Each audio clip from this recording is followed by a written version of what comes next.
আসসালামু আলাইকুম আরহামাতুল্লাহি ওয়া বারাকাতুহু। সবাই কেমন আছেন? আশা করি সবাই ভালো আছেন। আজ আপনাদের জন্য নিয়ে এসেছি গল্পের ৬ নম্বর পর্ব। আশা করি গল্পটি আপনাদের ভালো লাগবে। তাহলে চলুন শুরু করা যাক। এদিকে রাহা আমার হাত শক্ত করে জড়িয়ে আছে। ডাক্তার আঙ্কেল যখন ওর হাতে ইনজেকশন মারতে উদ্যত হয়, তখনই হঠাৎ আমাকে আর ডাক্তার আঙ্কেলকে অবাক করে দিয়ে রাহা এমন জোরে চিৎকার দেয় যে আমাদের কানের পর্দা ফেটে যাবার অবস্থা। ওর চিৎকারে পুরো বাড়ি যেন কেঁপে উঠল। শুধু তাই নয়, সাথে আমার হাত শক্ত করে ধরে কামড় বসিয়ে দেয় আমার বাহুতে। এমন ভাবে কামড় দিয়েছে যে রক্ত বেরিয়ে গেছে। ডাক্তার আঙ্কেল রাহার কাণ্ড দেখে হাঁ হয়ে যায়। চোখ দুটো বড় বড় করে রাহার দিকে অবাক হয়ে তাকিয়ে থাকে। এদিকে আমার অবস্থা শোচনীয়। রাগে, অপমানে, লজ্জায় মাথা হেট হয়ে যাচ্ছে আমার। অন্যদিকে বাহুতে খুব ব্যথা করছে। মেয়েটি কামড় দিয়ে এখনো ধরে রেখেছে। কোনো রকম নিজেকে ছাড়িয়ে নিলাম। কিছু বলতেও পারছি না, কারণ ডাক্তার আঙ্কেল সামনে বসে আছে। জানি না উনি কি মনে করছেন। আমি কোনো রকম নিজেকে সামলিয়ে বললাম, আঙ্কেল আপনি ইনজেকশন দিন, আমি ওকে ধরছি। আমার কথা মতো ডাক্তার আঙ্কেল ইনজেকশন দিতে আবার উদ্যত হয়। এবার রাহা আমাদেরকে অবাক করে দিয়ে চিৎকার দিয়ে অজ্ঞান হয়ে যায়। এটা দেখে ডাক্তার আঙ্কেল ভেবাচাকা খেয়ে যায়। তিনি ভাবনায় পড়ে গেলেন, কি করে ইনজেকশন মারবে। এদিকে আমি হতবাক হয়ে তাকিয়ে আছি রাহার দিকে। আমি কি করব, কি করা উচিত সেটাই ভেবে পাচ্ছি না। ডাক্তার আঙ্কেল বলে, এখন কি হবে? বৌমা তো জ্ঞান হারালো। আমি বললাম, কিচ্ছু হবে না, অজ্ঞান হয়ে গেছে, ভালো হয়েছে। তা না হলে ইনজেকশন মারতে দিত না। আপনি এখন নিশ্চিন্তে ইনজেকশন মেরে দিন। আমার কথা শুনে ডাক্তার আঙ্কেল দেরি করলো না, রাহাকে ইনজেকশন দিয়ে দিল। সাথে আমার বাহুর ক্ষতস্থানে মেডিসিন লাগিয়ে ব্যান্ডেজ করে দিল। এদিকে রাহার চিৎকার শুনে মা উপরে এলো কি হয়েছে দেখার জন্য। এসে দেখে আমার এই অবস্থা। মা অবাক হয়ে বলে, কিরে তোর এখানে কি হলো আবার? আমি কিছু বলার আগে ডাক্তার আঙ্কেল বলে, তার আগে আমাকে এটা বলো ভাবি, এই বাচ্চা মেয়েটাকে কোথা থেকে নিয়ে আসছো? এটা তো পুরোই বাচ্চা। একটা ইনজেকশন দিতে যা কাণ্ড করলো তা দেখে তো আমি পুরোই শক। আমি আমার ক্যারিয়ারে এমন ভয় পেতে কাউকে দেখিনি। ডাক্তার আঙ্কেলের কথা শুনে মা অবাক হয়ে বলে, বাচ্চা মেয়ে মানে? বুঝলাম না, কি হয়েছে খুলে বলুন তো। আর তানবীরের বাহুতেই বা কি হয়েছে? ডাক্তার আঙ্কেল মুচকি এসে বলে, তেমন কিছু না, আমাদের ছোট্ট বৌমা কামড়ে দিয়েছে আর ইনজেকশনের ভয়ে অজ্ঞান হয়ে গেছে। যাই হোক, ইনজেকশন দেওয়া হয়ে গেছে, এখন আর ভয়ের কোনো কারণ নেই। মা অবাক হয়ে বলে, কিন্তু জ্ঞান হারিয়েছে যে, কোনো সমস্যা হবে না তো? ডাক্তার আঙ্কেল বলে, ও কিছু হবে না, ভয় পেয়ে অজ্ঞান হয়ে গেছে, কিছুক্ষণের মধ্যে জ্ঞান ফিরে আসবে। তখন এক গ্লাস গরম দুধ খাইয়ে দিও, ব্যাস সব ঠিক হয়ে যাবে। তাহলে আমি এখন আসি। মা বলে, সে কি, নাস্তা না করে চলে যাবেন নাকি? নিচে চলুন, আপনার বন্ধু অপেক্ষা করছে আপনার জন্য। এই বলে মা ডাক্তার আঙ্কেলকে নিয়ে চলে গেল। আমি রাহার দিকে এক নজর তাকিয়ে চলে গেলাম টি শার্ট চেঞ্জ করতে, কারণ টি শার্টে রক্ত লেগে আছে। মেয়েটা যে মাঝে মাঝে কি করে সেটাই ভেবে পাই না। আগে জানতাম অন্ধকারে ভয় পায়, এখন দেখছি ইনজেকশনও ভয় পায়। জানি না আর কিসে কিসে ভয় পায়। একবার অন্ধকারে ভয় পেয়ে বুকে নখ ফুটিয়ে দাগ করে দিয়েছে, এখন ইনজেকশনের ভয়ে বাহুতে কামড়ে দাঁতের দাগ বসিয়ে দিয়েছে। জানি না আর কি কি করবে সামনে। ওকে দেখলে মনে হয় অনেক বড় হয়ে গেছে, কিন্তু স্বভাব চরিত্র একদম বাচ্চাদের মতো। একটু থেকে একটু কিছু হলেই বাচ্চাদের মতো কান্নাকাটি করে। জানি না এটাকে নিয়ে কিভাবে সারা জীবন সংসার করব আমি। টি শার্ট চেঞ্জ করতে করতে কথাগুলো ভাবলাম। একটু চোখে মুখে পানি দিয়ে আবার রাহার পাশে এসে বসলাম। মেয়েটি এখনো অজ্ঞান হয়ে পড়ে আছে। হঠাৎ চোখে পড়লো ওর ঠোঁটের চারিপাশে রক্ত লেগে আছে। আমাকে কামড়ানোর সময় হয়তো লেগে গেছে। এটা দেখে মনের অজান্তে হেসে উঠলাম। হাসির কারণ হলো ওকে দেখতে কোনো রাক্ষসের থেকে কম লাগছে না। ছোট্ট একটা রুমাল ভিজিয়ে এনে ঠোঁটের চারিপাশে মুছে দিলাম। কিছুক্ষণ অপলক দৃষ্টিতে ওর দিকে তাকিয়ে রইলাম। কেন জানি না মাঝে মাঝে ওর দিকে তাকিয়ে মায়ায় পড়ে যাই। কেমন একটা টান ঘিরে ধরে আমাকে, একটা ঘোরের মধ্যে চলে যাই। আবার যখন স্বাভাবিকে ফিরে আসি তখন ওকে মেনে নিতে দ্বিধাবোধ হয়। কেন এমন হয় সেটা নিজেও জানি না। আমি জানি আমার প্রতি অনেক অভিমান জমিয়ে রেখেছে ওর মনে, কারণ আমি ওকে মেনে নেইনি, তাই অজান্তায় আমি ওর মাথায় হাত বুলিয়ে দিচ্ছি। এভাবে প্রায় অনেকক্ষণ কেটে গেল। রাহা অজ্ঞান হয়ে পড়েছিল। সন্ধ্যার দিকে ওর জ্ঞান ফিরল। এতক্ষণ জ্ঞান না ফেরাতে মা, বাবা, আমি তিনজনে খুব টেনশনে ছিলাম। দাদু তো কয়েকবার এসে দেখে গেল। ওর জ্ঞান ফেরাতে আমরা যেন একটা স্বস্তির নিঃশ্বাস ফেললাম। মা রাহার জন্য এক গ্লাস গরম দুধ নিয়ে এলো। মায়ের হাতে দুধের গ্লাস দেখে আবার শুরু হয়ে গেল রাহা। সে বলে, আমি দুধ খাবো না। আমি চোখ রাঙিয়ে বললাম, কোনো কথা না বলে চুপচাপ খেয়ে নাও দুধ। তাতেই কাজ হলো, চুপচাপ দুধ খেয়ে নিল। রাহা এখনো আমার বাহুর ব্যান্ডেজ দেখেনি, এমনকি ওর মনেও নেই সে যে আমাকে কামড়ে দিয়েছে। সবাই কিছুক্ষণ ওর পাশে বসে একে একে বেরিয়ে গেল। সামান্য একটা তারকাটা ফুটেছে পায়ে, সিম্পল একটা ইনজেকশন মারবে যাতে পায়ে কোনো ইনফেকশন না হয়। সামান্য এই ব্যাপার নিয়ে এত বড় কাণ্ড করলো যেন মনে হচ্ছে বড় কোনো দুর্ঘটনা ঘটেছে। বিকেল থেকে এই পর্যন্ত একটা প্যারার মধ্যে গিয়েছি আমি। এতক্ষণ মা, বাবা, দাদুর জন্য কিছু বলতে পারছিলাম না ওকে। এবার যখন সবাই চলে গেল সুযোগ পেয়ে গেলাম। আমি ওর পাশে গিয়ে বসলাম। আমাকে ওর পাশে বসতে দেখে রাহা গুটিসুটি মেরে বসে। আমি বললাম, এবার বলো, তখন ডাক্তার আঙ্কেলের সামনে এমন করলে কেন? এমন জোরে কেউ চিৎকার দেয়? তোমার চিৎকারে কানের পর্দা ফেটে যাওয়ার উপক্রম হয়েছিল। চিৎকার দিয়েছো ভয়ে, এটা না হয় মানলাম, কিন্তু তারপরে কি করেছো মনে আছে? রাহা চুপচাপ মাথা নিচু করে বসে আছে, কোনো কথা বলছে না। আমি বললাম, আবার চিৎকার দিয়ে আমাকে কামড়ে দিয়েছো, কামড়িয়ে একদম রক্ত বের করে ফেলেছো। শুধু তাই নয়, আবার অজ্ঞানও হয়ে গেছো। আচ্ছা, একটা কথা বলো তো, তুমি কি ছোট বাচ্চা? সিম্পল একটা ইনজেকশন নিয়ে এত কাণ্ড করলে। ডাক্তার আঙ্কেল কি মনে করেছে বলো তো? তোমার এসবের কারণে লজ্জায় আমার মাথা হেট হয়ে গিয়েছিল, রাগও উঠেছিল প্রচুর। তখন ইচ্ছে করছিল কষে একটা থাপ্পড় মারি তোমাকে, শুধু ডাক্তার আঙ্কেল ছিল বলে কিছু করতে পারিনি। আমার কথা শুনতে শুনতে রাহার চোখে পানি চলে এলো। সে কান্না করছে। রাহা কান্না জড়িত গলায় বলে, সরি। আমি বললাম, এই তোমার নেকা কান্না বন্ধ করো তো, কিছু বলতে পারি না, অমনি কান্না শুরু করে দাও, যত্ত সব। এই বলে আমি উঠে বারান্দায় চলে গেলাম। এভাবে দেখতে দেখতে রাতের খাবারের সময় হয়ে গেল। রাতে খাওয়া দাওয়া করে এসে শুয়ে পড়লাম। রাহা আমার অপর পাশে শুয়ে আছে, মাঝখানে বালিশ দেওয়া। আমি কোনো কথা না বলে ঘুমানোর চেষ্টা করলাম, কারণ সকালে আমাকে অফিসে যেতে হবে তাই। একসময় ঘুমিয়ে পড়লাম। এদিকে রাহা ঘুমায়নি, সে আমার ঘুমানোর জন্য অপেক্ষা করছে। আমার চোখে ঘুম নেমে আসতেই সে উঠে আসে আমার পাশে। আসলে সে আমার হাতের ক্ষতটা দেখতে চাইছে, টি শার্ট পরে থাকার কারণে দেখতে পারেনি, আর আমিও দেখাইনি। দেখার জন্য আমাকে বলবে, সেটা সে সাহস করে উঠতে পারেনি। তাই সে ভেবে নেয় আমি ঘুমিয়ে গেলে চুপি চুপি দেখবে। প্রথমে সে আমার পাশে বসে আমার মাথায় হাত বুলিয়ে দেয়, আমার দিকে মায়া ভরা দৃষ্টি নিয়ে তাকিয়ে থাকে অনেকক্ষণ ধরে। রুমে লাইট না জ্বললেও ডিম লাইট জ্বলছে, তার আলোতে সে আমাকে মন ভরে দেখছে। তারপরে সে ধীরে ধীরে টি শার্টের হাতা উপরে তুলতেই ক্ষত স্থানে ব্যান্ডেজ দেখতে পায়। এটা দেখে ওর খুব খারাপ লাগে, বারবার না চাইতেও আমাকে আঘাত দিয়ে ফেলে।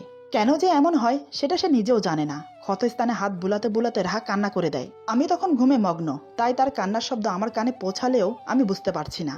কিন্তু হঠাৎ করে যখন ওর চোখের পানি আমার ঘাড়ে ও গলায় পড়ে, তখন আমার ঘুম ভেঙে যায়। ঘুম ভাঙতেই রাহাকে আমার ক্ষত স্থানে হাত বুলিয়ে কান্না করতে দেখে কেমন যেন কষ্ট হচ্ছে আমার। খুব খারাপ লাগছে। মেয়েটা তো ইচ্ছে করে করেনি, ভুলবশত হয়ে গেছে। কিন্তু আমি সেটা না বুঝে কতগুলো কথা শোনালাম। এমনটা করা একদম উচিত হয়নি। আমি না চাইতেও ওর মাথায় হাত বুলিয়ে বললাম, এই তুমি কান্না করছো কেন?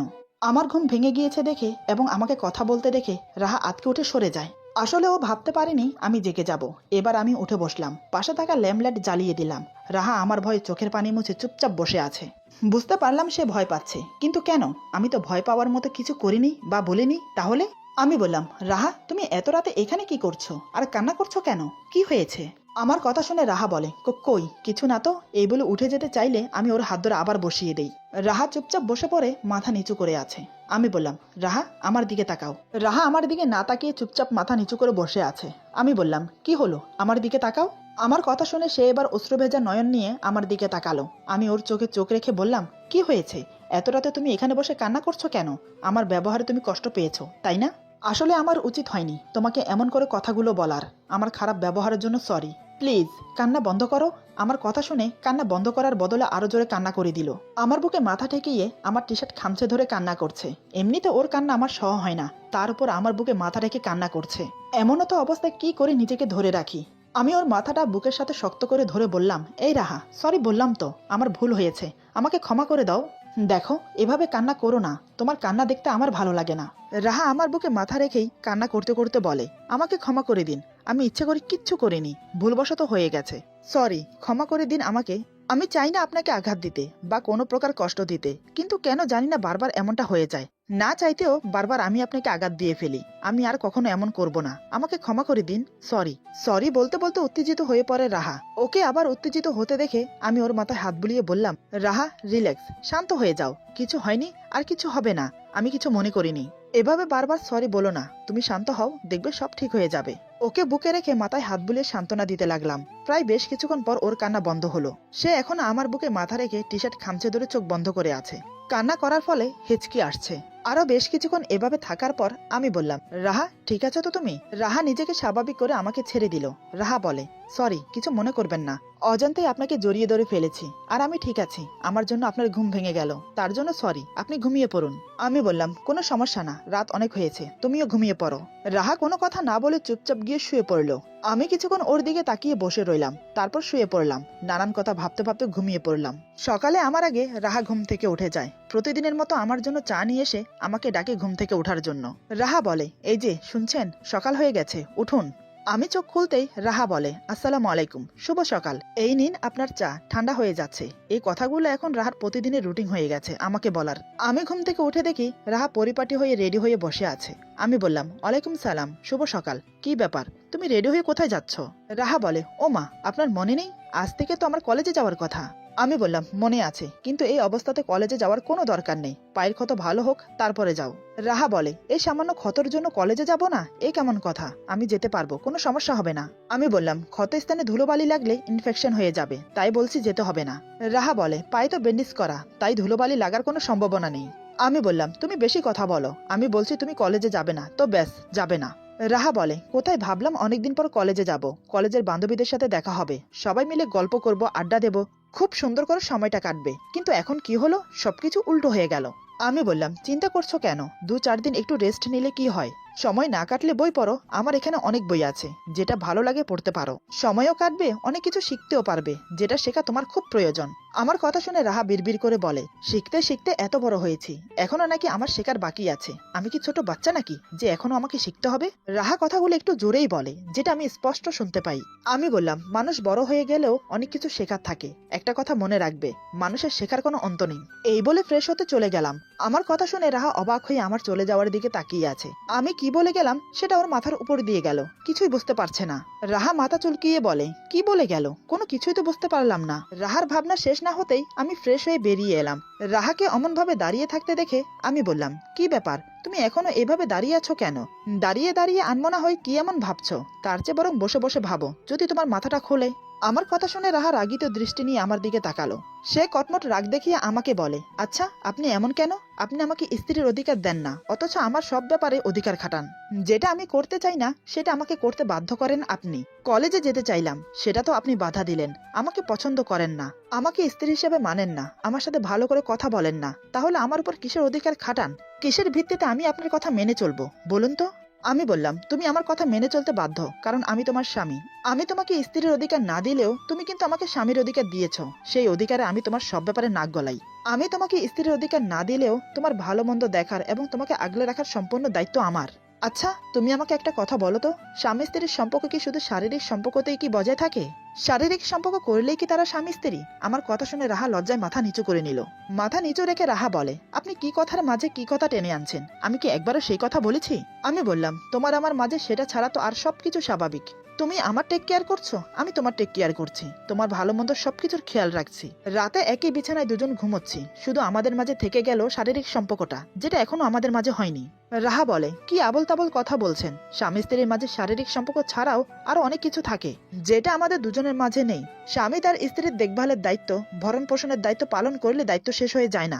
এমনকি শারীরিক সম্পর্কে জড়িত থাকলেও স্ত্রীর প্রতি স্বামীর দায়িত্ব শেষ হয়ে যায় না।